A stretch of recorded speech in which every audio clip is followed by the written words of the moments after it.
Man, if you think night 1 of NXT TakeOver Stand and Deliver stood and delivered, night 2 stood and delivered even more. What's going on, guys? What's up? WrestleMania week rolls on here on the Good Mike Work Commentaries YouTube channel. We are here with your NXT TakeOver Stand and Deliver night 2 review.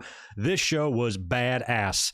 Really capped off well with two phenomenal main events, but especially that Adam Cole and Finn Balor match, I think in a lot of ways exceeded my expectations. I already knew going in that we were going to see a hell of a match here, but I dare say they even went just a smidge higher than we expected. So that is just really delightful to see. This show was great. Last night was wonderful on the USA Network and Peacock, and tonight had a more pay-per-view vibe feel to it with the world title on the line and shit like that. So this was pretty good, top to bottom, pretty solid show, very little to complain about. And if there are any criticisms of it, I'd love to hear it in the chat later on as we go. But I also want to hear your letter grades or your number grades, whatever you would grade this takeover, 1 through 10, A, B, C, or D, whatever you think. I think the show was great, and I want to cheers all of the great NXT talent tonight for coming through, as always, like they always do, 99.999% of the time on takeovers. They're badass. So cheers. I'm going to crack open a Broken Skull IPA. Toast one to the awesome talent tonight. Fantastic night of wrestling. And tomorrow is our last stop before the big show on the weekend, and we'll be here for that too. What's going on to everybody in the chat site forums? I see you. Good to see you, man. Martin Can is here. We had Melissa here way at the beginning, and Trey and Big J, Homie Cow. Ryan is in the house. Isaac Roa with a $2 super drop. Greg, who had the better match, Cole or Britt Baker? This one, I actually had that tweet prepared in a Twitter poll. Before the match started, I prepared the tweet and I was going to say which match was better, Cole and O'Reilly, Britt versus Thunder Rosa. But I deleted the tweet. I decided not to send it and do the poll because I know which match was better. This one was better. I mean, this was really good. I wasn't sure going in, you know, how it would like measure up, but the more it went, I was like, you know, Britt Baker and Thunder Rosa was awesome. And for a women's match like that, one that we don't see very often from the women, you know, it's up there with the top. But this O'Reilly and Cole shit was phenomenal. Great. They just beat the hell out of each other. I really like the finish too. So I kind of thought everybody would most likely give the nod to that, and I didn't really think it would be close. So I opted not to even ask the masses who they thought or what they thought was better. What's going on, FRGN? Good to see Deshaun in here as well, and Mikey and Jet the Hawk. What's up? We got an A coming in from Ryan. Both nights were an A. Which night do I prefer? This one, I mean, everything is just on the Cole and O'Reilly match. Had the main event been maybe so-so, just like an okay match, yes, it was good, but maybe not over the top. Maybe it'd be a little closer for me, but, you know, to me, the strength of that main event, night 2 ran away with it here, was, to me, the better of both nights, but both nights were great. You guys know how I feel about Raquel Gonzalez. I've been really high on her. Really happy to see her go, you know, win the title last night. She was in the crowd. They showed her on camera tonight during TakeOver night 2, so I was very happy for her, but still, this was pretty good from top to bottom. So we'll be getting into the results here in just a second. I forgot to pull up on my notes on the correct screen so I can read them. But for those of you who are joining us here every night on the channel, you do know that we're right in the middle of 8 straight days of streaming. I think this is night number 4 of 8. We'll be up here tomorrow night after SmackDown for a review of the SmackDown show that's going to have that Andre the Giant Battle Royal on it, and also the SmackDown Tag Team titles will be on the line. We will be talking about that, and tomorrow night we will be predicting the entire card of WrestleMania both nights. So after SmackDown, be here. We'll do a fun review, and it will really be our last streaming stop before WrestleMania. So we'll hang out. We'll make the best of it. We'll talk about all the options. We'll try to talk about every possible scenario that we could see, potential surprises, of course, predict the winners and the losers, who's going to walk out as champion, all that stuff. We'll try to get into every possibility, and then when we do the review, we'll find out how many of these, you know, crazy ideas we came up with actually came true. And just as a reminder, I think that since there's 2 nights of WrestleMania, we're going to do what we did last year. On Saturday, I'm going to live react to night 1. So we'll be up here right when the main card starts.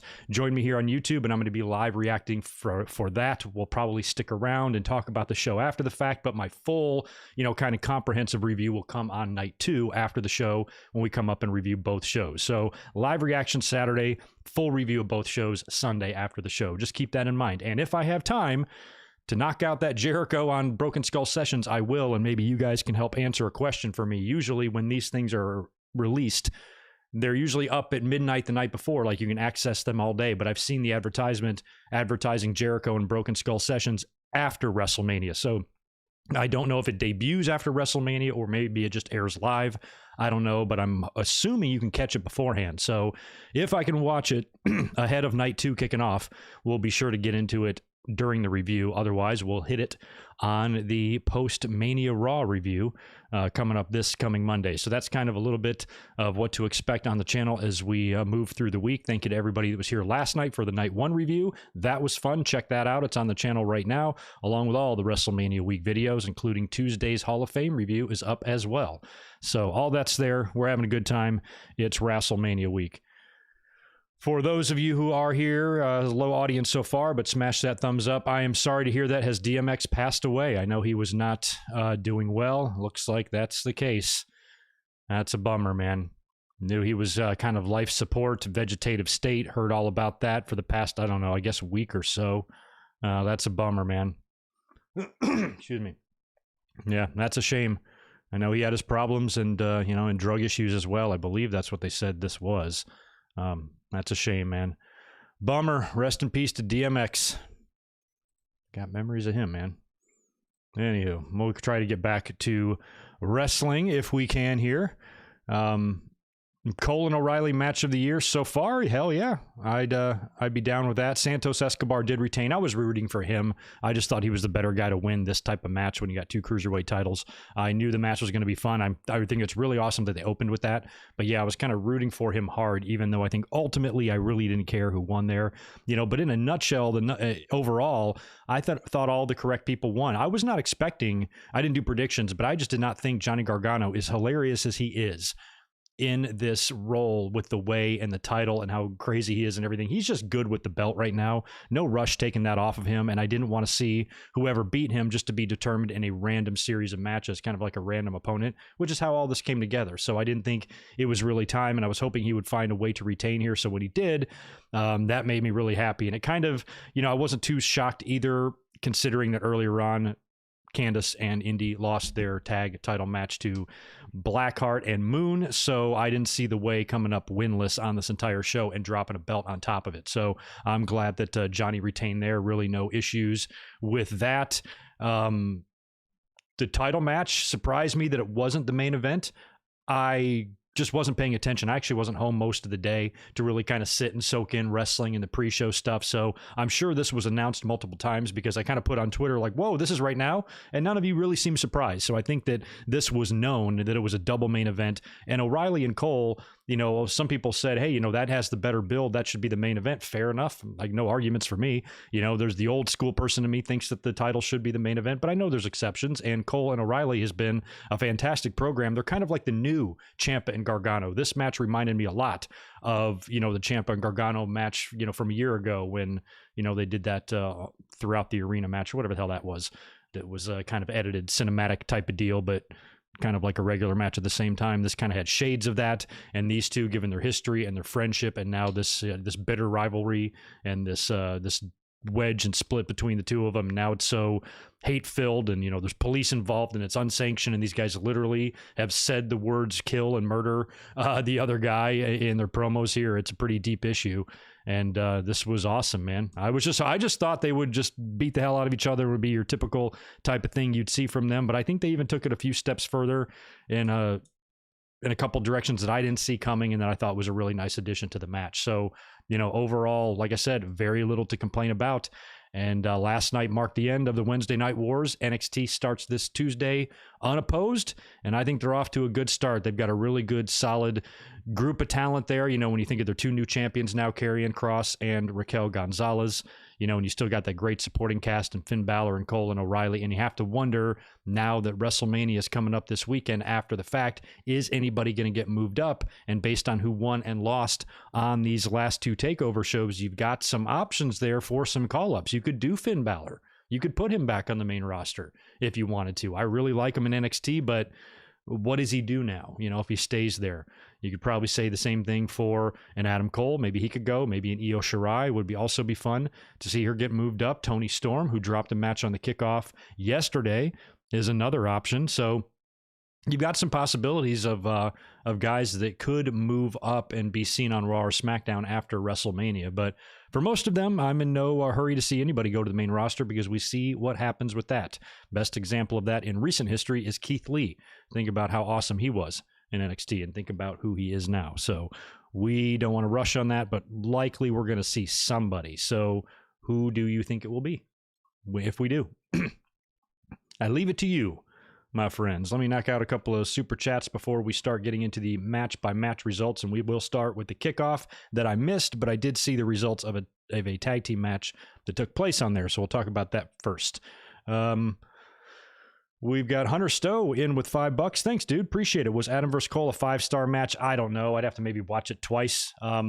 In terms of my excitement level, was a 5-star. It was one of those matches that I was just, left like saluting both guys after the match. There's been plenty of those matches throughout my life watching wrestling that I can think of. So this is just one of a bunch of amazing matches that I've seen and witnessed and loved. So I'd have to look at it, but probably it's a candidate for it. Ask Meltzer, see what he thinks. How many stars does this shit get? It's at least getting 4 up from me, for sure. The 5 part, I guess that's debatable, but anybody who wants to give it 5, I ain't going to disagree with you. Chris Ludecky, what's up, dude? Thanks for 5 from you. Great build and match for Cole and O'Reilly, but usually the rivalry builds to this kind of match. After, where do they go from here? There's probably still plenty they could go. I like when there's a really deep issue between two guys where the rivalry can really kind of last a lifetime, like Kevin Owens and Sami Zayn, that you can always like kind of pick it back up and stuff. So they may have created this now, no matter where they go and where their careers take them. If they are on separate brands or go to the main roster, one of them stays behind. Maybe O'Reilly sticks around and eventually is given the NXT title one day while Cole goes to the main roster for a bit, and then they meet up somewhere in the future and they can always resume this rivalry. It could turn into something like that. It's certainly been good enough for it in terms of the build and everything that they've done to each other leading up to this. You can't just think that it's completely over, but would be a good chance to move somebody up to the main roster and at least end the issue from here, because this was really, this was kind of their first match, but it was also kind of the blow off at the same time. Usually this is the type of match that will culminate in a long program or feud, and I don't think they've worked, right? They haven't worked one-on-one yet since then, or since the big split, have they not? So I think there's almost maybe room for one more or another big blow-off match, but this felt pretty definitive to me, especially with the ending there. It was very reminiscent of the Gargano and Ciampa match, and I loved the end of that. The one where Gargano like choked him out with the knee brace, and just pulled him back, and Ciampa had to tap out. Like, that was awesome. So something, that kind of reminded me of that here. So you're right. I don't know where you really go from here. That's why one of them might be moving up in Adam Cole. Boy, I'll tell you what, I missed, excuse me, I missed that Undisputed Era theme music tonight. Sounds like O'Reilly and Cole both got new themes. Not really a fan of either, but I'm never a fan of new shit. So once I hear it a few times, maybe it'll grow on me. But, a lot of the theme music today just sounds extremely generic, and I don't want to see that happen to either O'Reilly or Adam Cole. And I hope they can at least try to resurrect that Undisputed Era theme, because that was awesome. I've got my stream pulled up on another window on the computer. I'm a little pixely. Hopefully, it's not my internet connection. You guys can see and hear me just fine. Yeah, I look all right. I guess we're good. All right, let me get back to where I am. Good to see you, A-Dog Guns. Nice, A-Dog Guns. Wasn't sure how to see this or say that. Charlie, good to see you as well. This was a good pay-per-view. You're damn right it was. Very good show. Yeah, Balor could stick around there and win the North American title or the tag team title. I mean, yeah, obviously there are things to do if he wanted to take just one, obvious step back. But coming off a world title win like that, he could go to the main roster now with a lot more momentum than he had when he was there the first time. And because when he left, when they put him back to NXT, it was kind of the right thing for him. He was doing literally nothing on the main roster because he had no real momentum. Now he's got all of that in NXT. It might be a chance to maybe try again with him, because last time it was probably half WWE's fault and, of course, half the injury's fault. Had he not gotten injured at SummerSlam when he won the title, who knows? He could have been huge. But WWE, history and their track record shows they usually fuck up NXT call-ups. So maybe they can try again with Balor, and he can be a top player on one of the main rosters and actually contend for the world title, because before it just felt like he was doing in between stuff, intercontinental title stuff or whatever. I'd like to see him be a top contender, because I believe he is one. Yes, comedic genius. We all saw that. Looks like that news has just become official. And thank you for the $3, man. DMX has in fact passed away. He has been on life support and in a vegetative state, according to friends and family, for the better part of a week. And it wasn't looking good. Not many people were thinking he was going to be able to pull through this one. Even if he did, it was going to be rough for him. So that sucks. That really sucks. I'd like to say 2020 SMH, but this is actually 2021. But it feels like 2020 with some of these deaths and this bad news. Dolph Ziggler having an NXT run would be fun. I don't know if Dolph would even want to do it or care, or I don't know, put his heart into it. He doesn't seem like he has that competitive drive that someone like a Balor or someone like that does. Dolph just really seems just to be doing it to do it. I don't even think he cares about getting a push. A lot of people, we've always throughout the years tried to back up Dolph and try to stand up for him and say, hey, give this guy opportunities and stuff. I honestly don't think he really gives a shit. He's just kind of happy to be there and get his money. He knows he's a good worker, knows he's always going to have a job, make money, be recognized. And, I think he gives off this aura like he doesn't give a shit or something. So, which is fine, which is totally fine. It's not even a knock, but, I don't think he just goes home at night and just, man, I really want to be world champion again. I don't think he cares. He just doesn't see. I could be wrong. I just think that he doesn't, but I don't know him. So I'm not sure. Carlos, where your dog's at? I'm your dog. I'm here. Thomas, thank you for the $5 from you as well. The crowd really helped make this show even more special. This was a fantastic 2 nights for NXT. Glad to have fans back. Yeah, and I even tweeted about this during the show, is that I think NXT suffered the least of all of the promotions and all of the shows during the pandemic, because once they got that Capitol Center, Wrestling Center set up and everything, the vibe and the atmosphere was as close to what NXT used to be as anything else going on.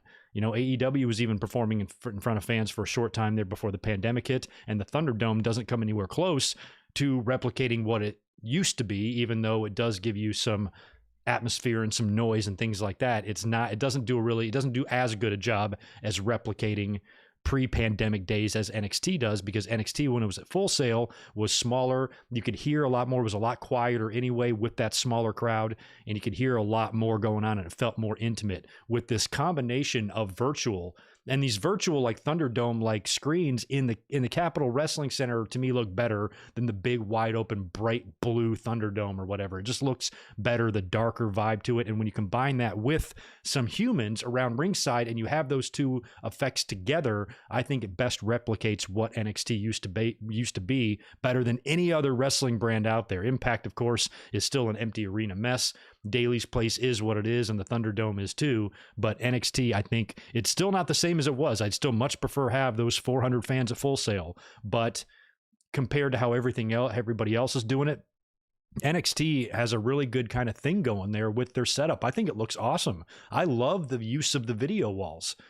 Tonight during the beginning of the title match, when they had the pictures of Finn Balor coming up on the wall like that was so cool. So I kind of like the setup in there. I wouldn't even mind if they kept it that way. So NXT, for me, I feel like I can fully enjoy just as much now as I could with fans in the arena, where it is not even close to that on the main roster. So NXT's lucky in that respect, that everybody's able still to just go out there and have good kick-ass NXT style matches. And the Capitol Wrestling Center has made a world of difference, I think, in their brand's presentation. Because at first it was still suffering. Everything was in that empty arena. Even In Your House, which was a really good show, they were still in their infancy of figuring all this out. So I thought tonight was just a really good overall NXT, and it made it feel like at least an NXT show, maybe not a TakeOver, because TakeOver's always had larger arenas and a larger crowd and stuff, but still, I think their atmosphere and their vibe closely resembles what it used to be, more than anybody else does. What's going on, Madeline? Good to see you as well. Man, I've got my cat locked up in the walk-in closet behind 2 barriers of doors, and I can hear him meowing in there. He can't come out. Sorry, bud. Sorry. Yeah, I agree. K-Dog's Kennel couldn't ask for a better main event. It took me off guard. I wasn't aware. I'm sure it was out there. I just didn't happen to notice it and missed it, that Cole and O'Reilly was going to be the main event tonight. So I was surprised when Karrion Kross like started coming out of the ring. I'm like, holy shit, it's time for the title match now. But as the show went on, the pay-per-view title change math was really looking good for Kross because nobody had dropped the belts. Shotzi and Ember retained. Gargano retained. So it felt like, and in a way, Santos retained, sort of, because he was already kind of champion and he did win while Devlin was out and stuff. So it felt like everybody was basically keeping their titles. So I felt pretty good about Kross winning the belt. But we'll get into that match here in a bit. Since the audience isn't very huge in here, I want to start rolling through these results just in case it kind of sucks tonight. I'll go ahead and get out of here and get prepared for what's going to be a wild weekend because it all starts tomorrow. After SmackDown for WrestleMania predictions, we're going to predict it all. And then I'll be up here Saturday and Sunday and Monday. You're going to see a lot of me. So anyway, I've been great, Nightfall. I've been absolutely wonderful.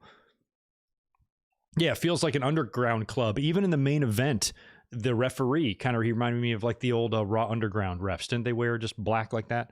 So...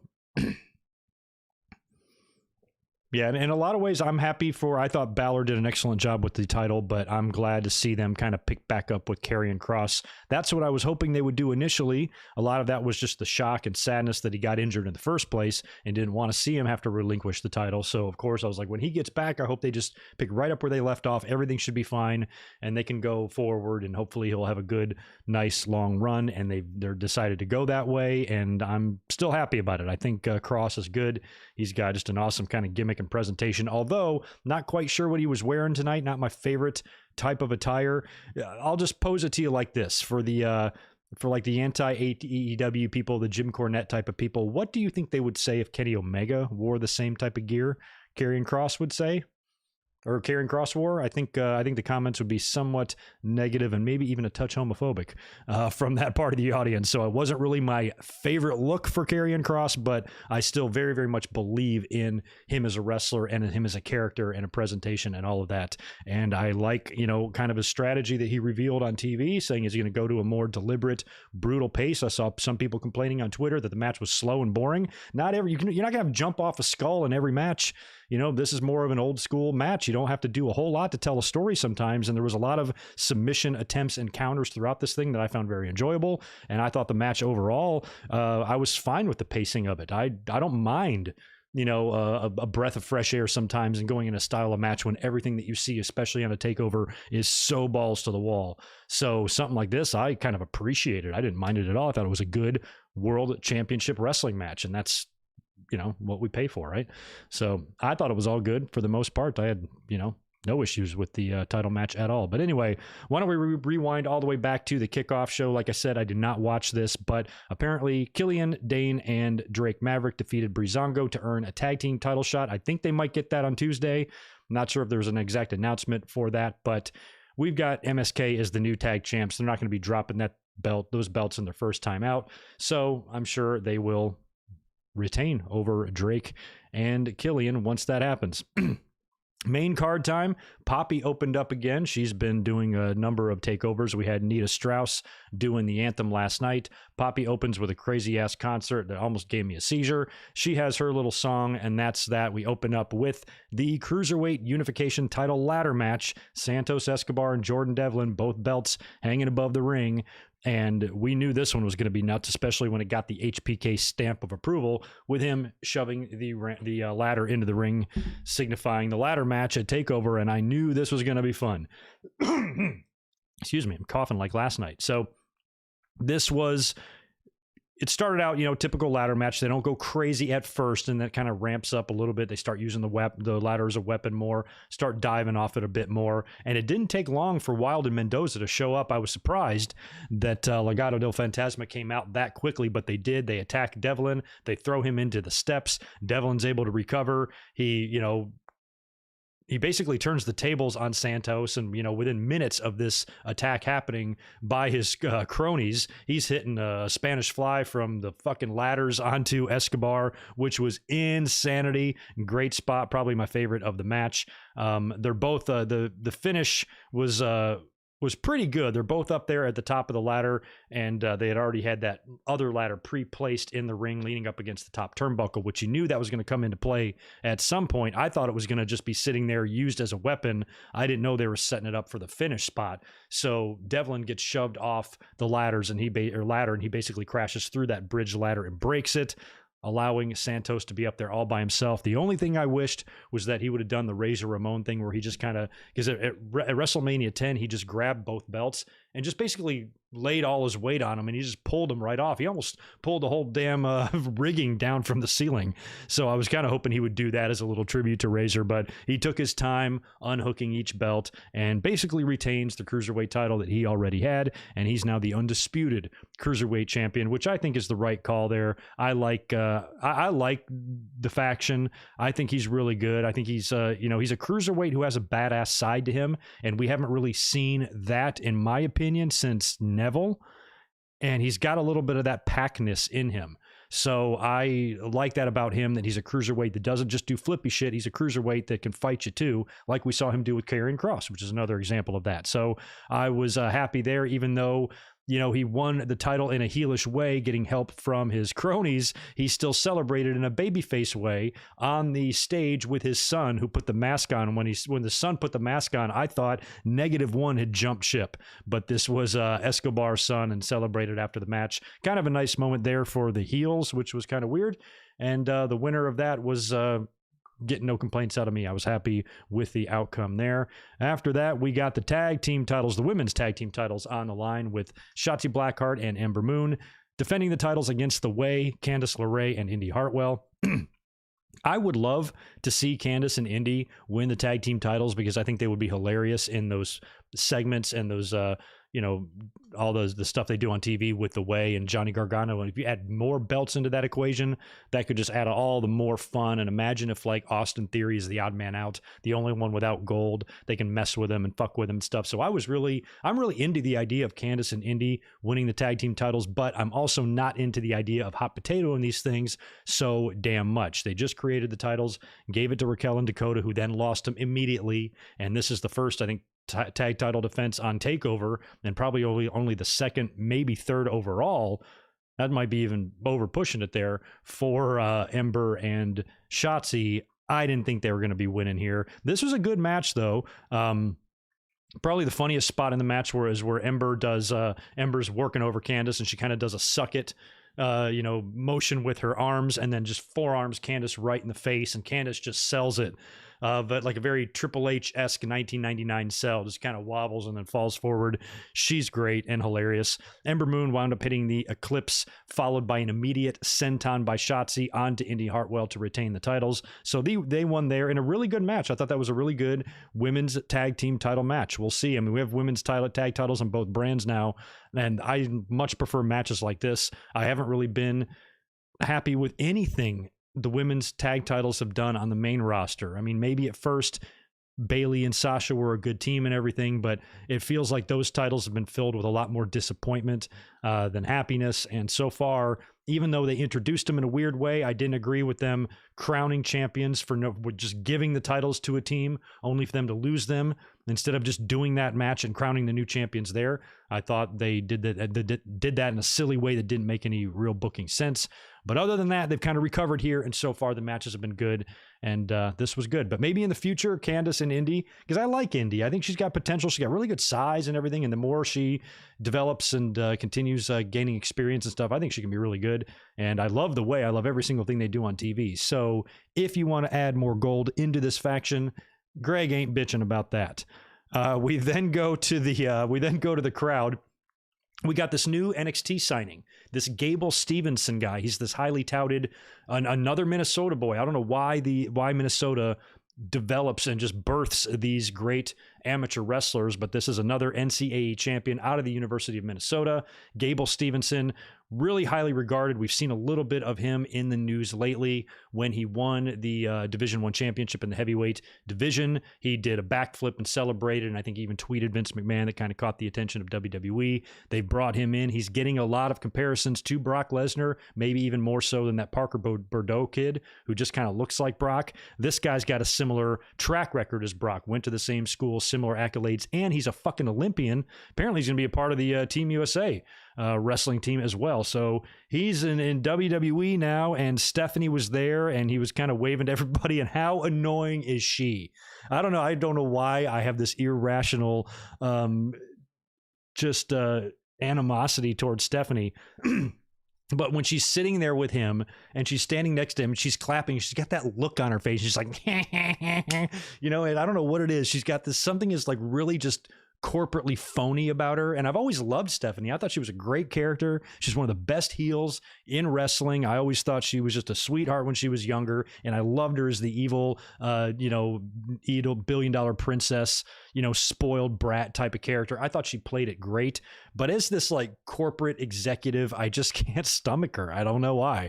I just can't. Just whenever I see her, I'm like, God, she just comes off so just so phony. I don't know how else to put it. Just inauthentic, I guess. I don't know. But anyway, I'm looking forward to seeing this kid. They've got some beef coming up in this next class. They got this kid. They've got Rick Steiner's kid that apparently is turning a lot of heads, and they got this Parker Bordeaux guy. So when you think of somebody like, let's say, Walter, who's on such an impressive role, we talked about this last night, who's going to be the guy that finally beat him? Maybe if Lars Sullivan stuck around, they might hook them up or something, but, might have to be one of these three guys that, kind of bursts onto the scene, and somebody like that who you want to have, who you have high hopes for, maybe could bring them in with a bang, kind of like they did Karrion Kross, the way he came in and immediately, made pretty quick work of a very dominant and seemingly untouchable Keith Lee. You bring one of these guys up once they're fully developed and have them put down Walter. Holy shit. You talk about people taking notice. So people were throwing out Walter dream matches tonight. Like, it'd be cool to see Walter and Brock Lesnar. And I'm like, yeah, maybe. But you know what? I'd like to see Walter and Mike Awesome from like 1990s ECW Mike Awesome. Holy shit. Give me Walter versus Mike Awesome in a 1998 ECW ring. There's your match. Holy cow. Pass the lotion. Right after that, Gable Stevenson stuff. We got the North American title match, Johnny Gargano defending against Bronson Reed. Bronson Reed, of course, came out on top of that Battle Royal Gauntlet Eliminator Spaceship match or whatever that was. This was pretty good, although the whole time I was really pulling hard for Johnny Gargano, even though there is a ridiculous size and strength discrepancy here. I like Bronson Reed for a big guy. He's somebody that I appreciate because he can move real well. He's not quite Bigelow or Vader. He might be closer to Vader than Bigelow, but he's also not Bundy. This is a guy that can actually move. He can climb to the top rope. He's very athletic, very agile, and I like him a lot. So for a big guy, I appreciate what he can do because I like those athletic big guys. I love Bam Bam Bigelow is one of my favorite wrestlers of all time. So when I see a guy like this who can do that stuff, I'm always pulling for him. And much like, Rikishi and some of those Samoans, he's got this ability to go to the top rope and just dive off and splash you. And I think his tsunami finisher is fantastic. So everything about Bronson Reed I like, just not really wanting him to win the North American title here. I like Gargano. I think he's fucking hilarious, and I like the way, and they're one of the bright spots in terms of a comedy perspective on NXT, and I think we need that. So I'm not ready to see all of that end yet, especially against an opponent that was just determined randomly. I'd much rather have Gargano be in a feud with someone, and that person finally, beats the hell out of him and gets the title and gains revenge for something shitty that Gargano did. Something like that I think would be better. But this match was really good, despite the fact that Bronson Reed is basically wrestling one of his own legs. He somehow manages to have a really good competitive and fun match with Gargano that had its ups and downs. I don't know how the spot in the match where Gargano hit a poison Rana on Reed, I have no idea how they pulled that move off. That was incredible. Multiple one final beat attempts by Gargano that were mostly fended off by Bronson Reed. The one spot that I liked the most was on the outside. They're basically on the ramp. Gargano goes for the one final beat on the ramp, but Reed basically catches him and just forearms him, punches him right in the face, lifts him up in razor's edge position, and then just tosses him right back in the ring. And then he goes up for the tsunami, misses that, gets hit with a super kick by Gargano for a near fall. That would have been like on a TV match. That right there, that sequence is something I think could have been a finish. In the end, Reed ends up going for a moonsault. I think I've seen him try the moonsault maybe once, but I wasn't sure how well he pulls it off and how graceful it looked, but it looked all right. Goes for the moonsault, no water in the pool. Johnny wasn't home. He lands there.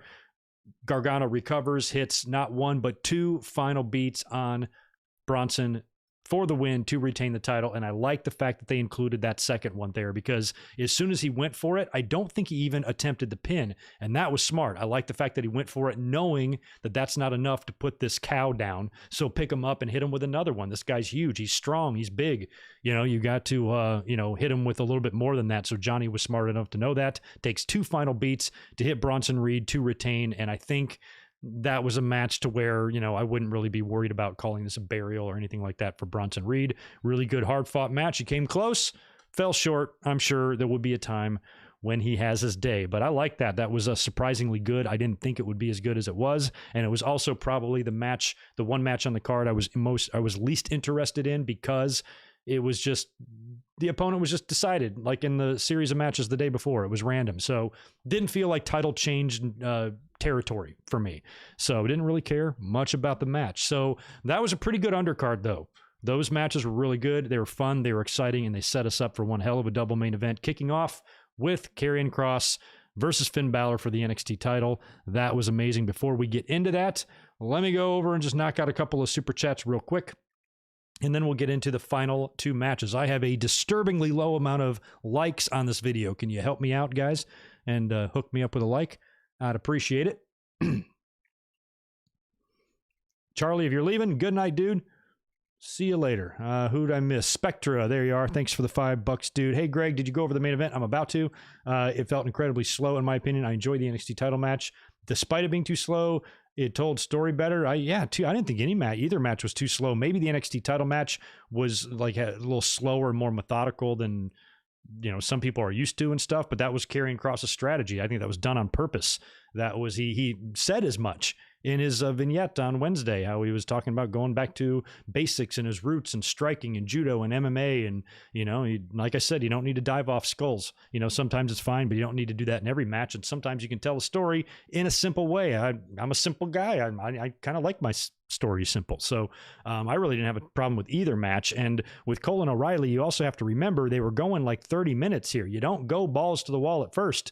You have to pace yourself. Slow down is something that's said very often in the ring between wrestlers. You never want to go too fast, especially when you got 20 or 30 minutes lying ahead of you. You got to pace yourself out and just don't do spot after spot. So sometimes longer matches like this can feel slower, I suppose, but I thought all of it was great. Very little I'd change about it. That's for sure. But it was great. Yeah, Santos wears her mask to the ring and then unmasks for the match. But I do know he has wore a mask previously in his career. That's the way he does his entrance now.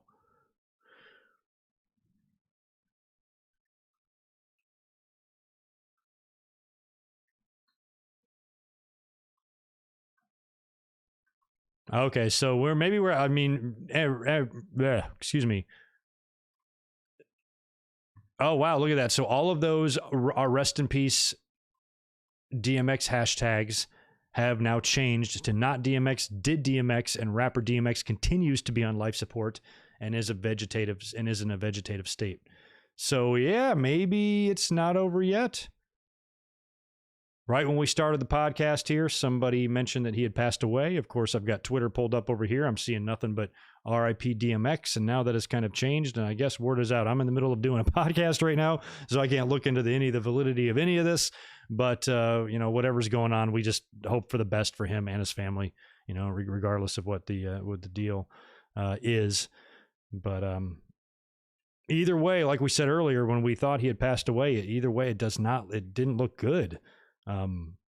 Especially vegetative state can only mean a couple things, so yeah, well, let's keep our fingers crossed for the absolute best. Positive vibes out to DMX and whatever the hell's going on there.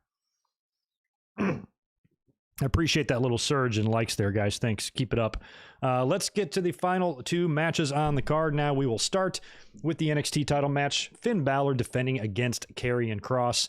This one I thought had a pretty good build. I liked the way Kross showed up, and when Balor was like, what took you so long? That was great. There already was a pre-written story here. I know Cole and O'Reilly had the much more dramatic build, but really, former champ who had to give up the title coming after current champ, stories told there. You didn't really have to do much with those guys. So, and there's so much tie in there. You know, Balor went through what Kross went through, you know, when Balor lost the Universal title due to injury in the same way. So this was going to be good. And basically the question here going into this match was, is WWE going to continue where they left off with Kross before the injury or not? Has Balor done enough to where they would say, yes, let's keep going with him for a while, or hey, it's WrestleMania season, new beginnings, let's get some fresh champions in here and go with what we intended to do at the end of last year prior to Kross's injury. And they looks like they chose to go back to Karrion Kross, which honestly I think is the right call. The way they brought him in and hyped him up, and his presentation and how they've really put him at the top right off the bat has been, you know, I don't know if something they want to pull back from. I thought that was working out just fine. Everybody seems to like Karrion Kross and his presentation and the gimmick and Scarlett and all of that. So let's go with it here. I was just hoping this would be a good match because Balor has impressed the hell out of me as NXT champion, so much to the point where I would have been perfectly fine if he would have coup de grace and beat Karrion Kross clean right there in the middle of the ring. I would have been equally as happy as I was when Kross won the title. So for me, I was going to be all right either way here because I think either way, regardless of the direction they go, NXT is in pretty good hands right now. They got some good talent, and I'm happy with the landscape currently in NXT, especially with the top talent now and kind of like this kind of new wave, this new crop coming in, and I like it. Excuse me. Anyway, we'll get into the match here. Match, of course, starts off a little bit slow, a little back and forth at first. Balor, I like his mentality as a champion because Kross is very intimidating. Kross, that's his gimmick, is to intimidate. You know, he can basically just outfight you and just beat the hell out of you straight up man to man. So he already has this intimidation factor to him.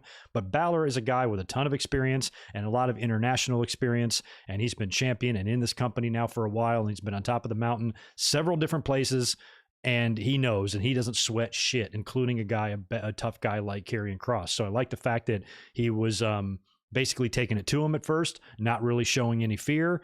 And Kross was selling a lot, and he was selling a lot early. Incidentally, I should shout out the amazing entrances by both guys here as well. I mentioned the Finn Balor one earlier on where they had all the pictures come up on the video wall there. The final one was of the Demon, but they had already pre-shown Balor walking to the ring, so I didn't think he was going to be the Demon. But, you know, then again, they could edit this if they wanted to and have him magically turn into the Demon. So I didn't know what to expect, but he did come out there on his own. I should at least mention that. That was good stuff. Balor's strategy becomes apparent pretty early on, attacking the arm and the shoulder, which is what got injured by Karrion Kross in that title win against Keith Lee that forced him to surrender the title. So really smart and, you know, pretty kind of predictable also game plan by the champ. You got to just do what you got to do, and targeting the probably less than 100% arm.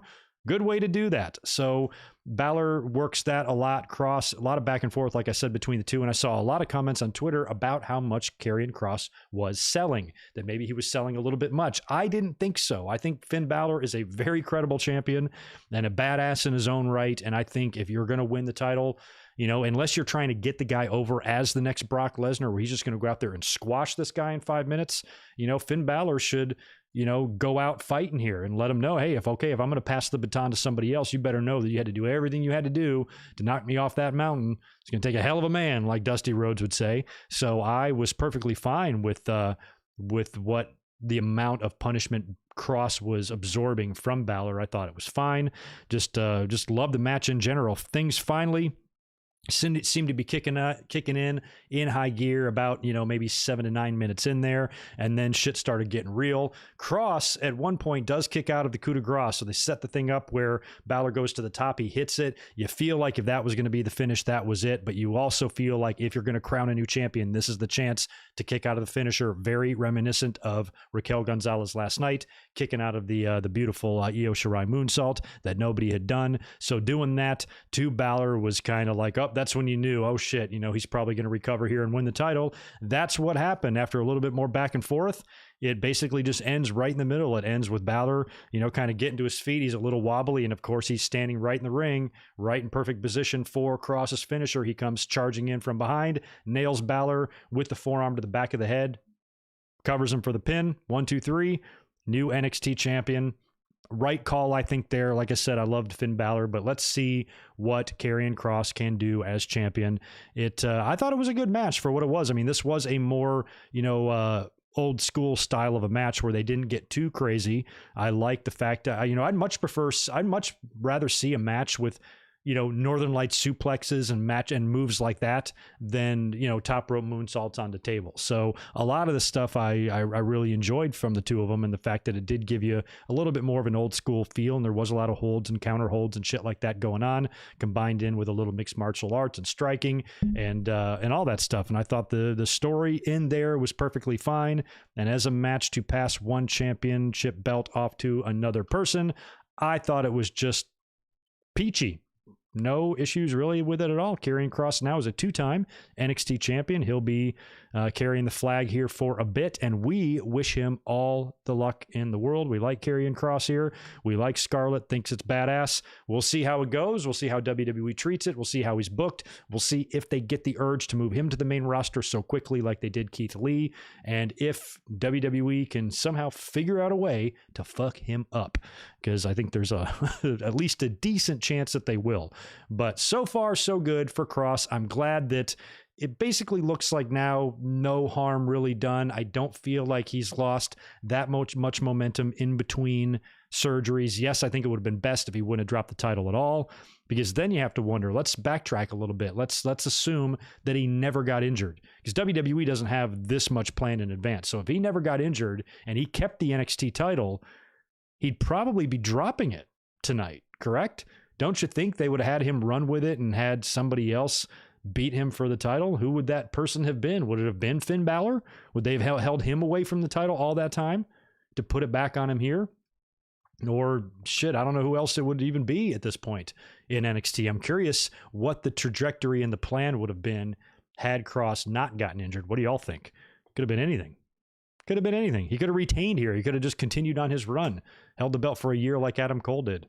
I don't know. Or he could have lost the title here. That could have been something else. Karrion Kross could have lost the title tonight, gone to the main roster, maybe confronting Randy Orton on Raw on Monday or something. So, yeah, a lot of what ifs, man. What ifs. But anyway, he's champion now. Best of luck to him. Hopefully he'll kick ass. Let me go over here and knock out a couple more super chats before we get into the final match of the night. Adam Cole versus Kyle O'Reilly, unsanctioned match. This one was fucking crazy. My notes are so long for this. I hope I don't get lost in my notes and start talking gibberish up here. We'll see. Who do I owe a super chat shout out to? No, Madeline, I have not seen any official announcements on the Mania main events. We're assuming it's going to be the title matches, Drew and Lashley and Roman. I think on night 2, it's got to be the Edge and Roman match and Daniel Bryan match. It's got to be.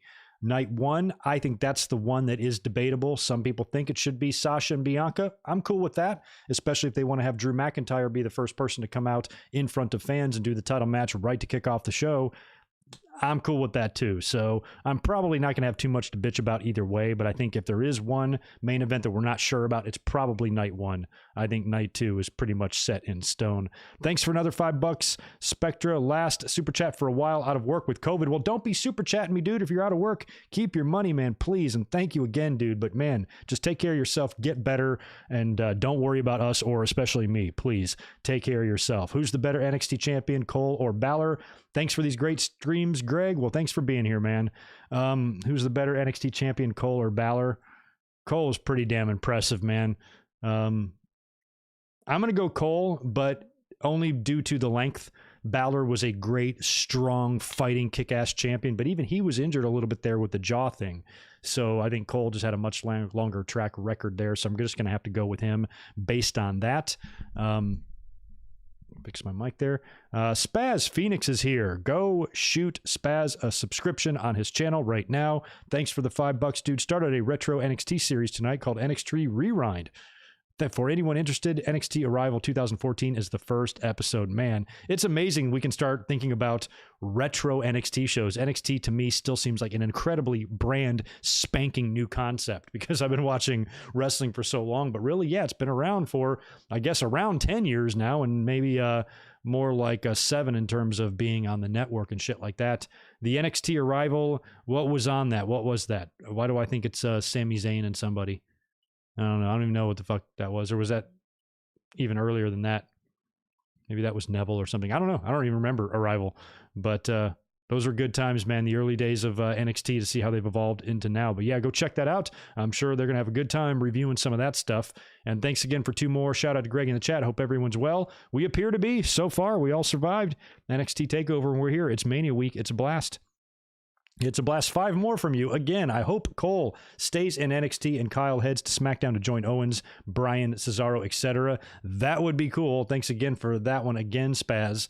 Somebody you feel like's got to go to the main roster. Usually the loser's the one that goes, you know? I mean, based on what we saw tonight, I think it would be odd if O'Reilly went to the main roster and Cole stayed behind. I almost think it would have to be the other way around. And Kyle could maybe, I don't know how quickly they could do it, but maybe get at least some title matches against Karrion Kross, maybe eventually defeat him. But if he gets title matches based off this victory, he's probably going to lose to Karrion Kross if he's the first guy Kross faces. If, he does something else or has another match or two with Adam Cole or maybe with Roderick or whatever's going on there, then maybe he comes back later and faces Kross. But if one of them's going right now, it feels like it would be Cole if it was any of them. And if he went there to join Zayn, Bryan, and Cesaro, that would be equally cool. What if they formed a faction? Think about that faction. That would be one way for WWE to needle AEW. Because AEW's got some great factions, but they also have a shitload of factions. But as good as AEW, as a couple of AEW's factions are, like Pinnacle and Inner Circle, that faction blows everybody away. There would be no beating that faction. Adam Cole, Kevin Owens, Sami Zayn, Daniel Bryan, and Cesaro. Who the fuck would be the leader? Any of those guys could be the leader. So that would be a group that wouldn't work, actually, because there would just be too many top contenders there for them to be cohesive. But you talk about a strong-ass faction. Holy shit. But if not a faction, just matches. Him being there in the mix with those guys would be great. Give me some Cesaro and Adam Cole stuff. That would be phenomenal. SmackDown, I agree, seems like it would be the best place for him due to the opponents he has there. If he was on Raw, who knows what they do with him. I don't even want to think about it. It would be bad. It would be bad. Neville Bo Dallas ladder match. Thank you. Thank you for that. And JPR Reckless is chiming in with a DMX is still alive. His manager has confirmed this. That's good. So we've kind of got better. We got both of those news drops on us right when we started. We got word that DMX had passed away, and now he is still with us. So regardless of what's going on there, best wishes out to DMX, man. We all love you. Anywho, let's get into this match because there's a lot to talk about. I just kept typing and typing and typing with each spot here. This was the big unsanctioned match. We had sit-down interviews with each guy on the kickoff show. I believe I didn't see either one of these, but I did see it on social media. The build for this has been phenomenal. Everything going on, how vicious they've gotten to each other. Police have gotten involved. We've had B&Es. We've had, Regal getting assaulted by Adam Cole and saying, if you guys are, if the police aren't going to press charges, we're going to get this and we're going to settle this once and for all. A TakeOver unsanctioned match. NXT is absolved of any responsibility. If you guys kill each other, it ain't on us. So your families can go sue their own asses if they want, but they ain't getting any money out of us. So that's the only way this is happening. The build has been real. It's been good. I've loved it.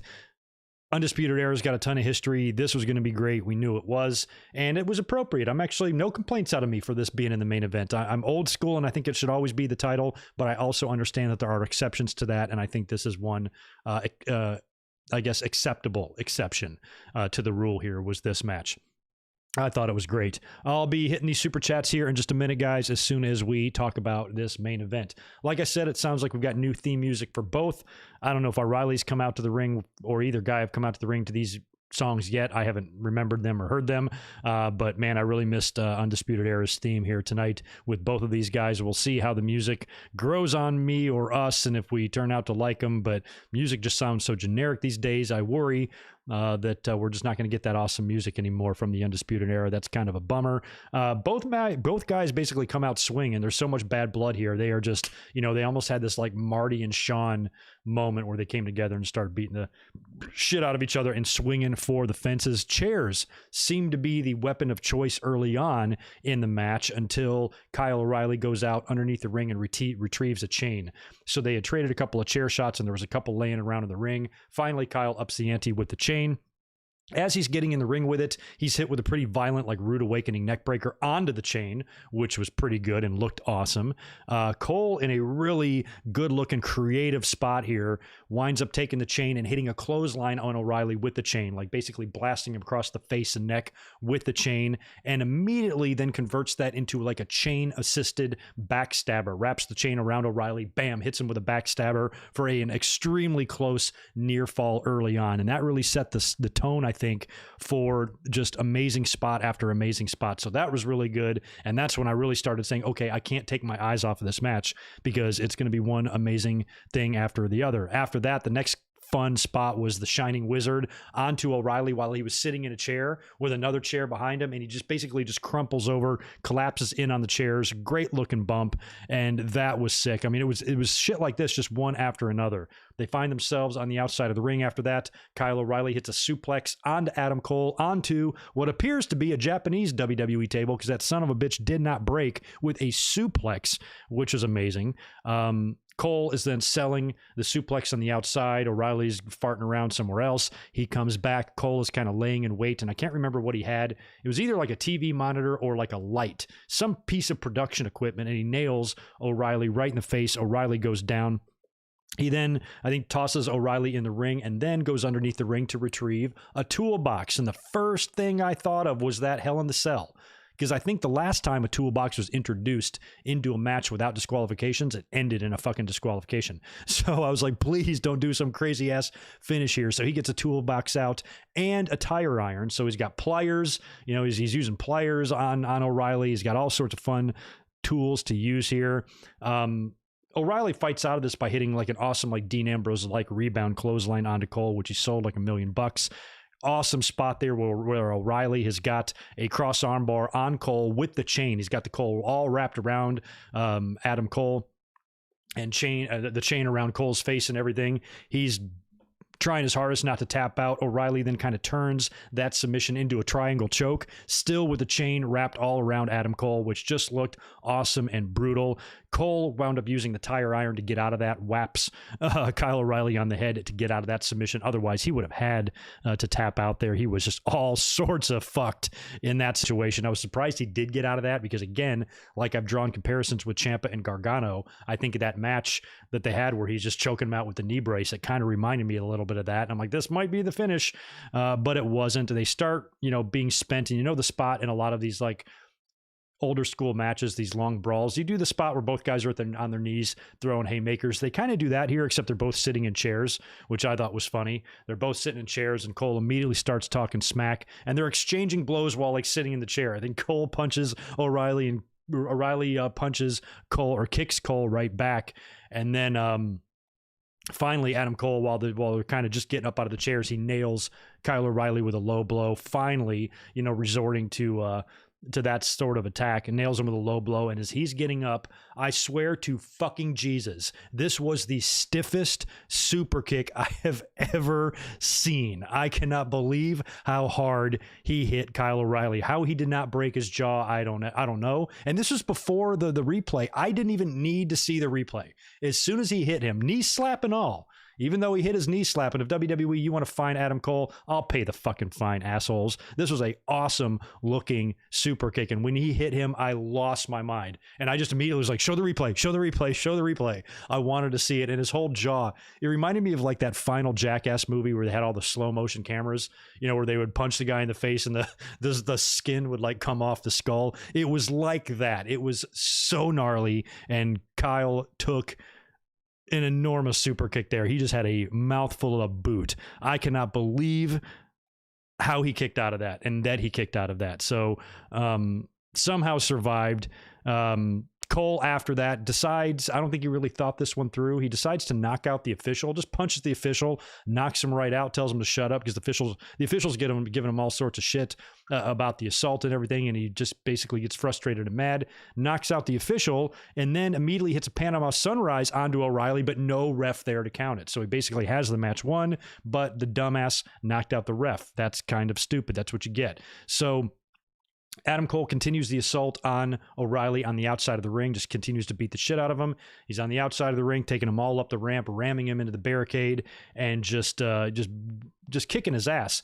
Throws him up onto the stage, the platform there, and then O'Reilly kind of gets out of it, fights back, locks on a guillotine choke onto Adam Cole, and Adam Cole is still on his feet, and you could tell they were setting up for a spot because they're right on the edge of the ramp, right by the steel grating there, and he just dives. He basically just, spears himself into O'Reilly. They dive through the floor. The stage collapses. They go through the grating. Pretty good looking spot there, and Cole, I think I was worried that he might have injured his arm on that because he came up with a really, really bloody hand. And I'm like, man, I hope that O'Reilly didn't land on his arm and like broke his wrist or broke his forearm.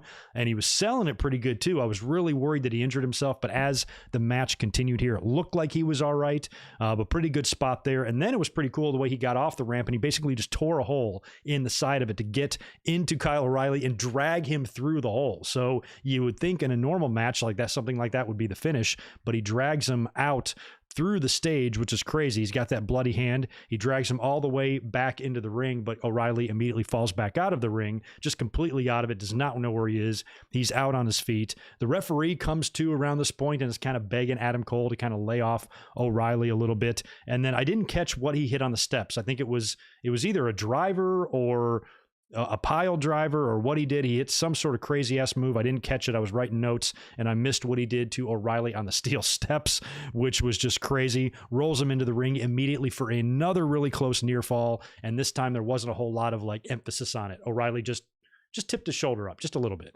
So, I mean, he barely clings to life here. And I like that. I like the fact that it wasn't a really aggressive 2 3/4 kick out. It was just kind of like, oh, I'm barely alive.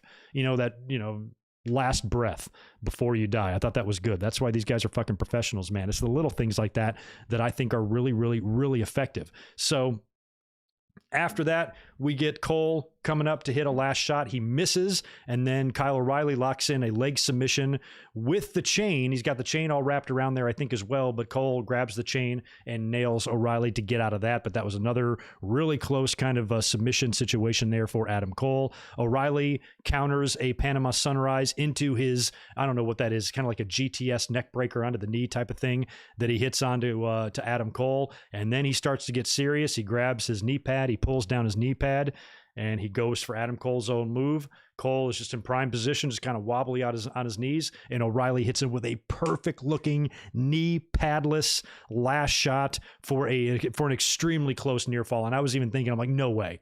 Even in this situation, I don't think either guy is going to beat the other with their own fucking move. And Adam Cole did kick out of there. That was a very dramatic near fall. I loved that. And then they go to an Austin and Bret Hart WrestleMania 13 spot, same exact spot in WrestleMania 13 when they have the chair in there, and Bret puts the chair on Austin's ankle to Pillmanize his ankle. Austin takes the chair off of his ankle as Bret is climbing to the top rope and hits Bret with the chair, and he falls off the top rope. Same exact spot here. Kyle puts Adam Cole's leg in the chair. Kyle starts going to the top rope. Cole takes it off, springs to his feet, nails Kyle O'Reilly off the top rope with the chair. He falls. That was great. Finally, Kyle O'Reilly wraps the chain around his leg this time because he already hit, Adam Cole with a last shot once with that, and he survived it. So this time he starts climbing, I guess, like to the top rope, and he has the chain with him, and he just starts wrapping the chain around his leg and on his knee. And Cole is kind of in the ring, leaning over a chair, and O'Reilly comes off the top rope with the chain wrapped knee into the back of Adam Cole, who just then smashes into the chair. So it's like this boom, boom, boom. And he just got crushed with chain, knee, chair, and mat, just crumpled into a heap there. Amazing spot. Kyle O'Reilly just kind of slumps on top of him. Not even a full pin, no leg hook, nothing like that. O'Reilly basically just completely unconscious, laying on him, sleeping, taking a nap on him for the 1, 2, 3, and just a ridiculously incredible match. props to both guys. This even exceeded my expectation. I was even slightly worried that we were all expecting such a masterpiece here, that if it was anything other than a masterpiece, we'd all consider it a letdown. But not only did they give us the masterpiece we expected, they gave us just a little bit more. And that's why guys like this are so fucking awesome. WWE, take notice, to the talent you have there. Sometimes when you see some of the shit they do on TV, on Raw and stuff, there's no excuse for, just the horrendously poor utilization of talent that is so fucking good and so fucking capable. And whenever these guys get their day to perform on a WrestleMania stage, do them right, because my God, man, so they're lucky to have the talent they have, and they misuse and mishandle it so much. And that's why NXT, for a lot of us, it's all we've got, because at least that when you have a really good, solid, credible professional wrestler there, they get treated as such. And that's not something you necessarily see on the bigger stages. So this was everything I wanted and more out of an NXT TakeOver Night 2, more than stood and more than delivered. And I was happy with it. A+ on Night 1 and 2. So far, this WrestleMania week is going pretty well. Hall of Fame slightly let down, but what can you do there? You're in the COVID era. Hopefully next year it won't be as bad, but TakeOver really came through. And we'll see. I mean, in the long run, I don't know if it's necessarily going to translate into better shows as WrestleMania, because WrestleMania is going to have so much going on, but in terms of what we were expecting out of it, I don't know what we could have asked for more. When you think about what the card was on Night 2 and Night 1 and Night 2, and you think about the possibilities and who we could see and who would win and how good the matches would be, what could we have gotten that we didn't ask for, So to me, I thought from top to bottom, both nights were great, and there wasn't a whole lot more they could really do to make us any happier of wrestling fans. So bravo to NXT. I thought they hit a home run tonight. And this Tuesday, they kick off things unopposed. We'll see how the ratings do. They did win the final night of the ratings last night, although the numbers are not really as accurate as they should be, because this was available on Peacock. Now, I saw that, but it didn't register to me, because I'm an idiot, that it would be much better for me to watch on Peacock than the USA Network, which is what I was watching it on, because on Peacock, you don't have to do the commercials. So I think when I was watching a picture-in-picture, as Jim Ross would say, Peacock people were just watching the show. What the hell was I thinking? So I watched that on the USA Network last night, if you can believe that. So there were a lot of people watching on Peacock that probably isn't going to be counted in those ratings. So it was about 100,000 or 80,000 viewer victory for NXT, which is what we expected. We talked about that NXT will probably beat them on the final week, which is hilarious. The WWE will kind of get the last laugh after losing 90% of the weeks on TV, only getting an occasional victory here or there. And we compared it to like being a kid, on a schoolyard, and just some big bully just picking on you and just beating you up every day. And then finally, one day, you run up to the bully on the schoolyard, slap him as hard as you can in the face, and then run away, jump into an awaiting running car, speed away, and then switch schools. That's what WWE did. They're switching schools now. They slapped him one time, ran away. They're never going to have to see him again. So they kind of got like the last victory and like the last laugh there, which is pretty funny. But again, those numbers probably are not accurate, because if you factor in the Peacock audience, the victory over AEW is probably a lot bigger than that. But either way, I'm curious and excited to see what both companies do unopposed. And hopefully, I'm hoping as wrestling fans, we all should be hoping that both companies can draw 1 million plus viewers. That's what we want here. At least 1 million has got to be that number that we're at least hoping for, and if you're getting 700, 800,000 when you're running head to head, it seems like the math should add up to, hopefully 1 million when you're running unopposed. So we'll see what both of these companies do. Hopefully the ratings will be good, because honestly, I think Tuesdays and Wednesdays are going to be the best wrestling of the week for all of us. Think about what Raw and SmackDown has really been giving us, especially Raw. So in terms of weekly shows, I think we can, for the most part, count on Tuesdays and Wednesdays to be pretty good. And then, everything else, we just got to keep our fingers crossed that it doesn't suck too bad. But anyway, like I said, in terms of tonight, all A's across the board for me. I was happy with the show. Let me cruise up here and knock out the super chats that have been waiting for me, including that one from Spaz. 5 more. Again, I was hoping for an explosion in the unsanctioned match because I'm biased and FAEW. That would have been funny if they would have maybe taken a little cheap shot at them and done an explosion and say, hey, look how good our explosion was.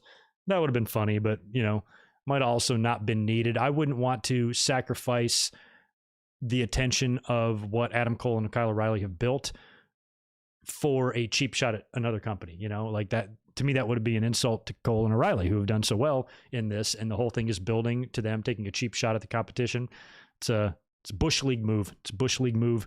It's an amateur move. And WWE, they want to be the big boys. They need to act like the big boys. So I would probably be against that. But I would laugh if they did it. I ain't going to lie to you. Madeline, that's awesome. I'm going to be meeting Gargano and Candice on Sunday at Access in one of those Zoom meeting things. That's awesome. Cool. You're on Twitter, right? Tweet out some pictures or something of that. I'll be interested to see how that goes. Good luck. Say hi to them. Tell them that we love them here on the channel, and the way is badass. The comedic genius, thanks for $2 more from you as well. Who do you want to see brought up from NXT, if any? Really nobody, to be honest with you, but I think maybe on the women's side of things, we talked a little bit yesterday about Toni Storm. I think she would be a good candidate to be moved up because I don't really see her being a true player in the NXT women's title division currently where it sits, you know, and I think she's already kind of got a good look and experience, and she's kind of got that marketable look to her. She's, you know, she dresses very, you know, outlandishly in the hat and the makeup gimmick thing that she does. She seems like she's main roster ready in terms of her look and her presentation, and she's not horrible in the ring. She's actually pretty good. So I think Toni Storm would be a great option there. Maybe Io Shirai, unless you want to keep her around for a rematch against Raquel Gonzalez. Otherwise, you could put Io Shirai up on Raw, and now you got a potential match with Asuka on the horizon. And now I think what's probably going to happen is you're going to do the Shawn Diesel thing with Raquel and Dakota. Maybe Dakota gets jealous of Raquel and turns on her, and Dakota can be one of the first challengers that Raquel disposes of. Maybe not the first, but one of the first. Maybe Dakota's kind of by her side at first, and then things go sour and jealousy rears its head. She turns, and then you know, Raquel makes easy work of her. Or maybe Raquel turns on her. Who the hell's the heel here? Raquel Gonzalez is a heel, correct? So maybe she turns on Dakota. Maybe Dakota goes back to being a babyface again. Could work. I don't know. But one of them's going to have to turn on the other, and Dakota's going to have to get beat by Raquel is what's going to have to happen there, I think. But in terms of the men, you know, you got to at least think about Adam Cole now that he lost here, and maybe even Finn Balor as well. One of them would be pretty huge. And yeah, and if it is Balor, since he was defeated pretty definitively here, much like Keith Lee didn't stick around to get his rematch. So maybe Balor does the same thing, and then maybe he turns up back on Raw, and you know, he's kind of like in the mix. Maybe he'll be confronting a new champion. You know, maybe on Raw it'll be Drew McIntyre again, and he'll confront him. Or maybe on SmackDown it'll be Edge, and he'll confront Edge. Remember when Edge said he had a list of names he wanted to work with, and he gave that list of names to Triple H? What if Triple H says, hey, Balor, why don't we have you drop the NXT title? We'll send you to SmackDown to work with Edge for the Universal title. What if Edge wins on Sunday and he's out on SmackDown, and maybe Roman and Bryan still have some outstanding issue, and it just kind of distracts them long enough for Edge to be out there by himself talking about challengers, and now he's going to accept challenges from all comers, no matter who they are. And then Balor's music hits, comes out, and we've got Balor versus Edge for the title at Money in the Bank, which should be Backlash. I can't tell you how much irrational anger I have over the fact that they don't have Backlash after WrestleMania. And for no reason at all, they just swap months with Money in the Bank. Like Money in the Bank, I think, was perfect for June. It filled that King of the Rings slot. It gave it that Big Five feel. And for them to do it so quickly now and then move Backlash to June, it's just so stupid. Like, what goes into these decisions? So I wish the next pay-per-view was a Backlash. But if whatever it is, that could be fun. Balor and Edge for the title. I don't know. Or maybe down the line. Who knows? Maybe not necessarily right away. But if you're looking for that big post-Mania surprise, someone like him showing up could be fun. I'd be into that. Killa Cam 0714, welcome back, and thanks for another $5 from you. Thoughts on WWE on Peacock so far? Not the best, but I haven't spent a ton of time on Peacock. So far, all I've done, we did the watch along a couple weeks ago, and I've watched the pay-per-views, but I've not really surfed through the content. Apparently, it's all been added now, I guess is the story. But I don't have much of an opinion that varies too greatly from what everybody else is saying. It is a little bit different. I did prefer the network. I do think the search options and some of the utilization there is lacking so far. Could get better though. The rewind button would have helped tonight, at least on my Peacock. I could not rewind. There was 2 spots. That one spot that I mentioned on the steps, I didn't catch. I didn't even catch the replay when the match was over. But if I could have had that 10-second rewind thing, like the preview, like the network had, I could have caught that. So I do miss that a little bit, but I haven't played around with it enough to have any issues, because everything that I've watched so far has also been like new releases. And when that stuff's out, it's just right there on WWE's page. As soon as you go to the WWE tab, you know, that Broken Skull Sessions that's coming up on Sunday, we're not going to have to work too hard to find that. It's going to be right there in front of our faces. So I think the biggest issue so far that people have with Peacock is watching past content, which honestly, I never did a ton of anyway. Even when I had the network, if I watch a pay-per-view, I'm probably pulling it up on my hard drive in my own collection. So I'm rarely even looking at the network anyway. So I agree with all the criticisms so far, but I also want to give it a little bit of time to settle. And if these things get better, great. If not, then we can continue to complain. But so far, I'm probably one of the people that's been least affected by it, because I just don't use it a ton. But there's great, I mean, I did surf through a little bit of what else Peacock has, and it's got some great old school sitcoms that I remember and stuff. So it's a good app in terms of what it's offered.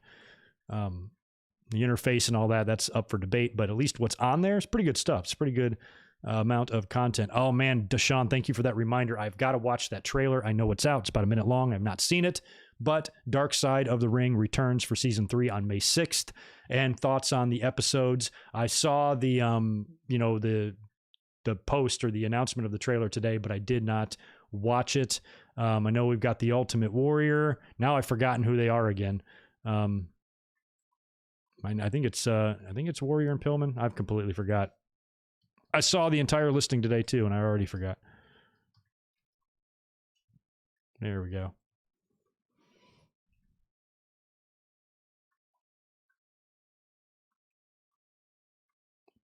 Oh, I'm still not seeing it. Anyway, you guys can tell me, because I just don't remember. But I'm ready for them, that's for sure. They're all good. I'm ready for those A&E biographies and documentaries to come out on WWE, guys, as well. Spaz, 5 more from you, man. Thanks for that. Could Io Shirai join Asuka and attempt to get the women's tag titles? I hope not, because Kairi and Asuka sucked. They didn't know what they wanted to do with them. The Kabuki Warriors and Paige as your manager. Get the fuck out of here. So I worry if they do that, it'll just be stupid. Now, Io Shirai and Asuka on paper could win the men's fucking tag team titles, if you ask me. But putting them together on Raw, I don't trust Bruce or anybody there to do anything fun with them at all. They'll just make them stupid. I ask because I'd love to see them as champs and go against NXT champs, Shotzi and Ember. I'd love to see that too. But you'd have to that's probably a potential new Survivor Series match we've created for ourselves. Never thought about that. Because without Survivor Series, I don't know why you would put the main roster tag champs against the NXT tag champs. Unless you just made up some bullshit reason for them to face, there's no real reason to do that. So unless you're unifying the titles, and I don't think they're going to do that either. But Survivor Series is a whole nother story. That could be something we see now. NXT tag champs versus who? Or the women's tag champs. And then with the men, they could even maybe factor them in or something. I would bring NXT into Survivor Series. They've done that before. So doing that would be fun. And if whoever the champs are then to do that, but that's a ways off. We're talking like 8 or 9 months away from now. So Shotzi and Ember will probably not be the champions by then. 3 other teams will have also been champions by then as well. Maybe they can regain the belts by then. Maybe by the time we get to November, Shotzi and Ember are tag champs in NXT. Asuka and Io are champs on the main roster, and we get that Survivor Series match. Probably the only road to getting there, I would think. Otherwise, I don't know how you do it. I don't know how you do it. Is Kross really won? Yes, Kross is really won. He won to Balor. Cole jumps the winner of Universal Championship at the end of SmackDown next Friday. That would be fine too. That would be a good introduction for somebody like that, for Balor or Cole. Attack the champion or something. Or at the end of the show, with the show going off the air, with the newly debuting star standing over the person he just beat up. Little watermark in the corner, fade to black. Bring him in with a bang. We'll see. I think they're going to have to do something for both shows. Raw and SmackDown, once they get back to business. I think they're going to have to.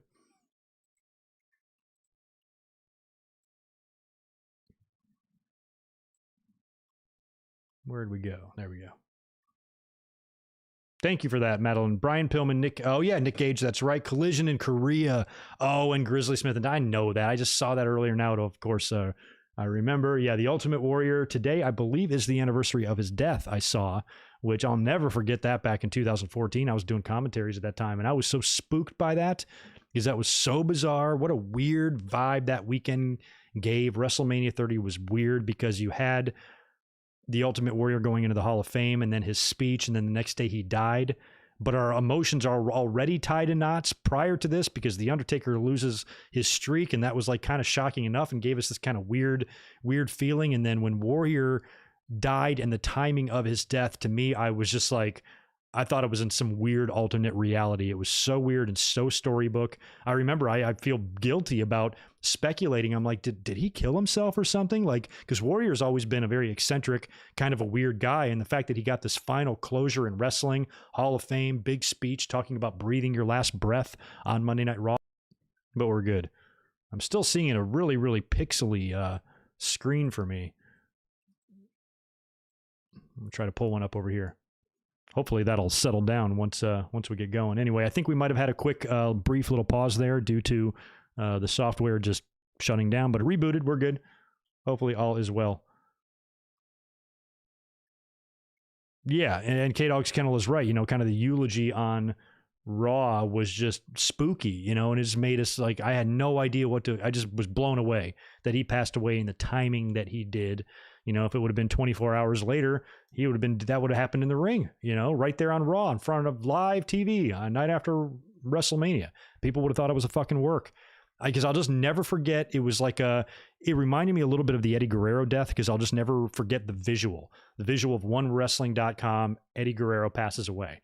And I don't remember where I saw the news first. It might have been on Twitter, but I saw just whoever reported it and whatever website I was looking at, I just saw Ultimate Warrior passes away.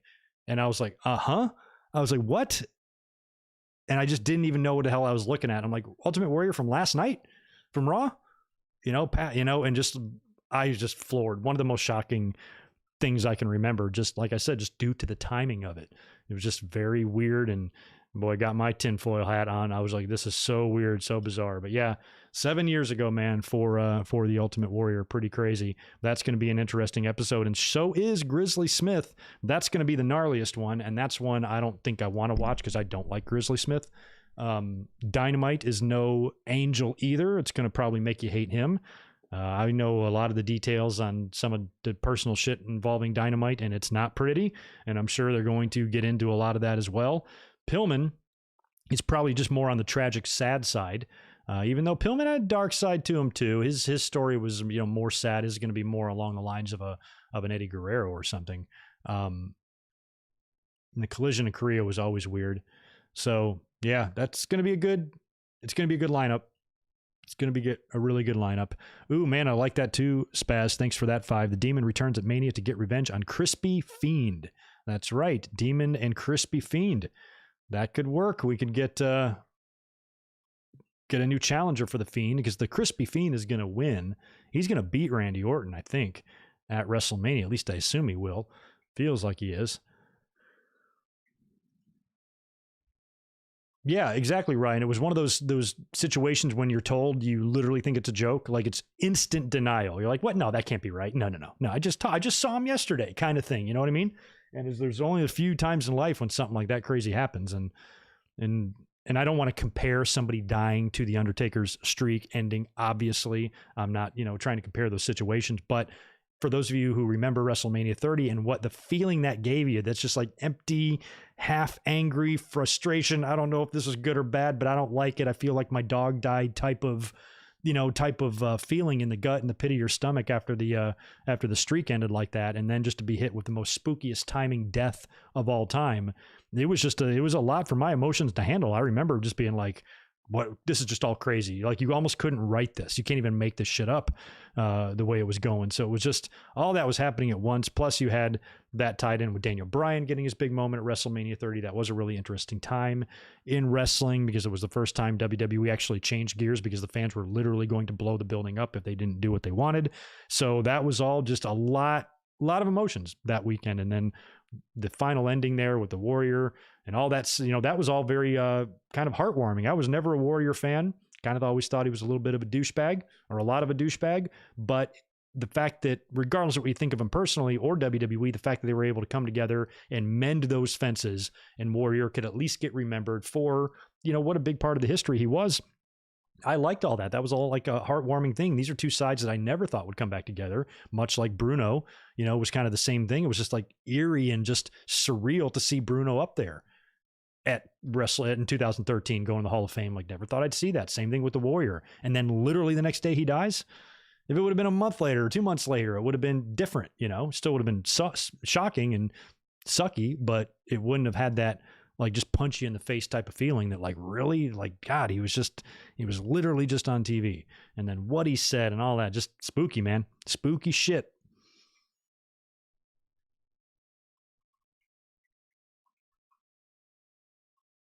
Oh, okay. In the trailer, Moxley was in it. Looked like he was talking about some sort of brutal match he had. Yeah, I did see the trailer, but I didn't have time to click on it. I don't know why I couldn't have a minute, but I didn't. I forgot what I was doing, but I was like, oh, I can't watch this right now. And then I kind of forgot. Trying to pull it up here, see if I can find it. Oh yeah, cool. I got it right here. I'll watch it later. Oh, well, I'll watch it right now. I'll watch it in real time. Yeah, there's Moxley.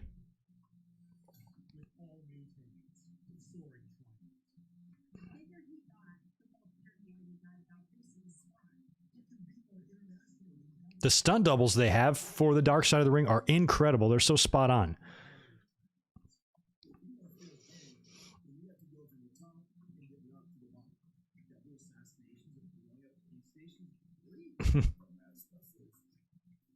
Oh, wow. Who was that? Oh, I recognize him. That's, shit. This is cool. May 6th, they said, right? Cornette, can you do a happy side of the ring? No shit.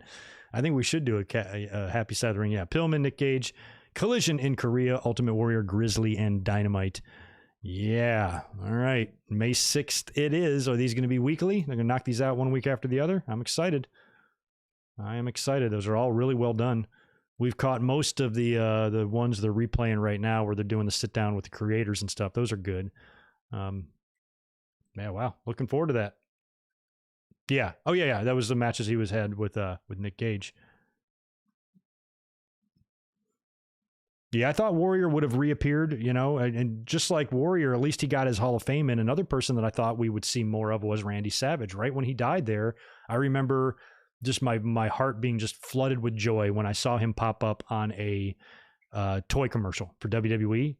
Remember, he had like the gray beard and, oh yeah, action figures or whatever. And I'm like, holy shit. I mean, it's just a baby step. It's like Goldberg on the video game or CM Punk on the Fox channel or whatever. It's just that little beginning to get those sides kind of coming back together. And now that so many years have gone by and everything's under the bridge, hopefully there can be a Titan Towers meeting with Savage and Vince, and they can come together for a Legends deal and bring Savage back and honor him. We would have gotten that. I truly feel that way. That video game or that toy commercial was the first step. I think it would have gotten to that. And then he passed away. So that is probably the biggest regret of mine, that Savage wasn't able to get what Warrior got. You know, that last minute thing. And Warrior, he got that, but then it was over right after that. So had he not passed away, he'd probably still be coming in to do appearances and be at WrestleMania festivities and do shit, you know, not run-ins or physical stuff, but he'd be there, you know, as a presence in places and doing fan access shit. And, you know, probably, I don't know, they probably would not put him on Broken Skull Sessions. I would recommend against that, because even if they try to steer it in a way for him to not look like an asshole, he will. So that probably wouldn't work out. But, you know, he'd be doing things like that. He'd be doing network stuff and be a presence, and he'd be, you know, they'd be doing, WWE would be doing even more to, you know, solidify his legacy as, you know, a superhero in the company.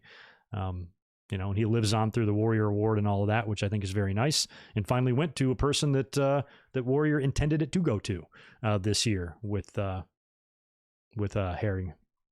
Rich Herring.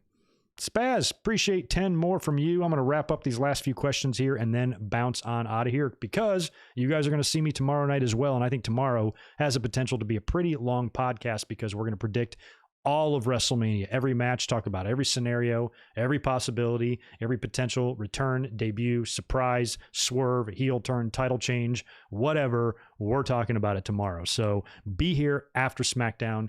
It's going to be fun. Link for that is up on the channel right now on the WrestleMania 37 playlist. But anyway, Spaz, thanks for another 10 from you, dude. Always appreciate your support.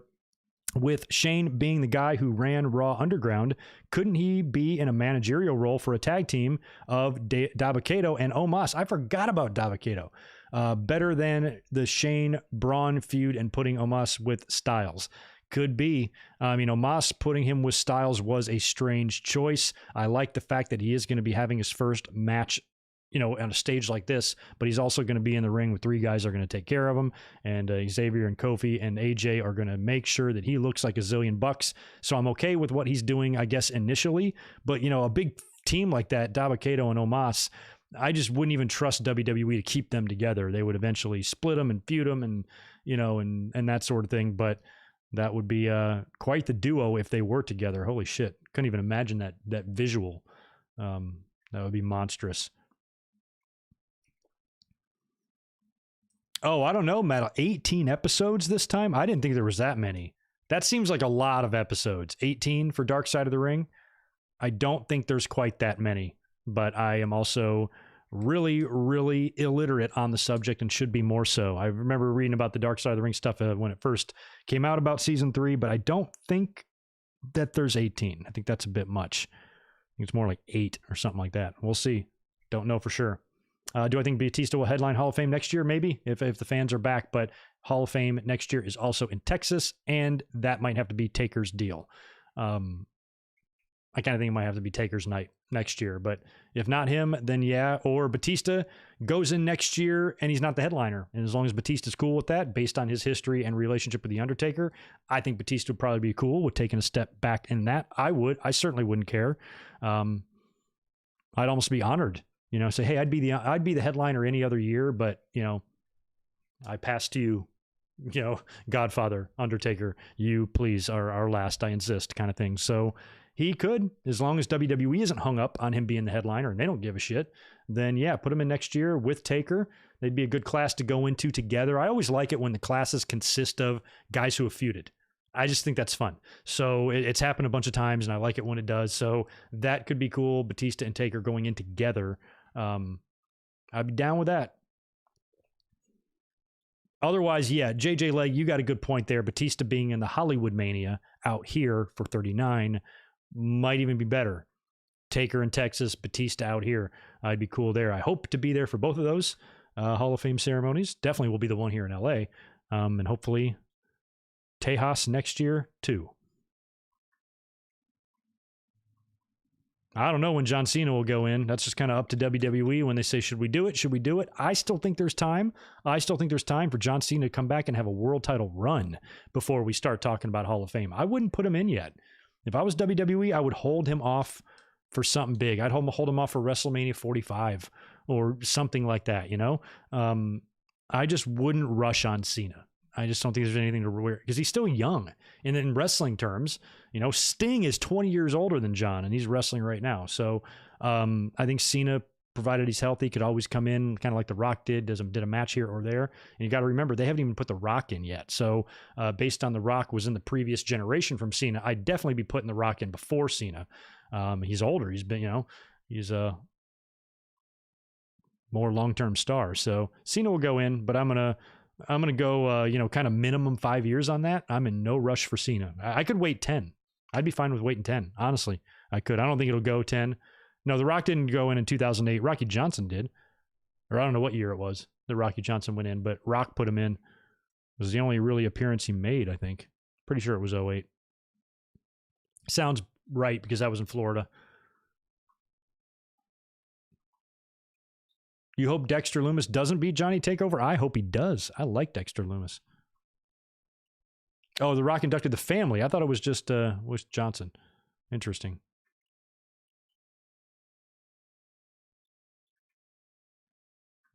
Yeah, a lot of people want to see John Cena win the Intercontinental title. I'd be cool with that. I think he'd be a great Intercontinental champion. I don't know if he'd have time to put into that title, though, the way he did with the U.S. title. I think he really helped the U.S. title. That was all awesome stuff. He did the same thing with the IC. That's great, but I think where he is in his life and his career right now, he ain't going to be on TV every week doing IC open challenges. You know what I mean? So I think they might just want to give it to him the way they gave the IC title to Flair randomly. Just give it to him so it can be on his resume. Or maybe he just doesn't win it. What's wrong with that? You know, like what's wrong? I'd like a wrestler to go against the grain. If I was Cena, I'd be like, you know what? I don't want to win it. I want to be known for that. I want to be known as I won every fucking title and I just never won the IC. Never chased it. Never went after it. Never contended for it. Never even got a shot at it.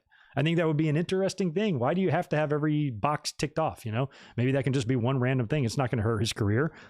More importantly, I think what he should be worrying about is breaking Ric Flair's record, which I think he will do. And I think WWE is not going to have the Universal Championship as a big part of their company for years to come without John Cena's name on its lineage. So I think he's got to win the title there at some point. I hope he does.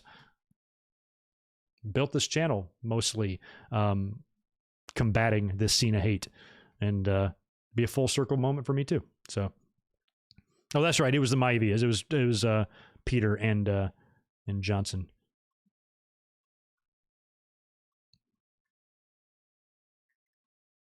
Yeah, Cena and Orton can't go in together, I don't believe, because those are both headliners, and you just they gotta headline their own shit, you know.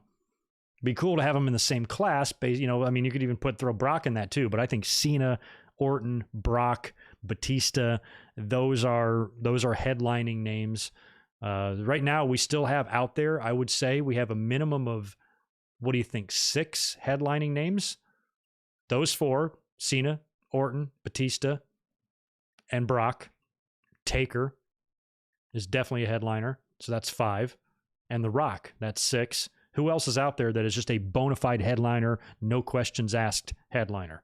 Who's still out there left? So we at least have 6 years of really, really solid headliners to go in. And then after that, then you can start talking about the class after that. And we'll hopefully have some more bona fide headliners. I mean, people like Edge and shit are already in. You know, Roman will be one of those guys eventually when that happens. But, you know, he's still very much wrestling right now. So in terms of who's out there and Hall of Fame worthy at this point, you know, there's not many. Stretch him out. Big Show, I agree. Big Show could be a Hall of Famer. Or I'm sorry, a headliner when he does go in. Triple H, there you go. There's another one I forgot. I forgot about Triple H. And honestly, you know, Kane would have been on that list too, but Kane did headline this last class. I would have thrown Kane in the mix, but they did get him in. So yeah, you got a couple. I forgot about Triple H and Big Show. They both count. But we got everybody else in. Austin's in. Foley's in. You know, Hogan's in. Savage, guys like that. Dusty. They're all in there. So, anyway, I'm going to go ahead and get out of here now, guys. Thank you very much for hanging out tonight. I had a blast. TakeOver Night 2 was spectacular, and now it's going to get real. So make sure you're here tomorrow night after SmackDown. We'll review the show, talk about who won the Andre the Giant Battle Royal, and if we have new SmackDown Tag Team Champions or not. And then after that, we will predict the entire show. And then on Saturday, it's live reaction time. So you guys take care. Join us right here on the channel immediately following SmackDown tomorrow, and we'll do it all again. Y'all be good. Peace.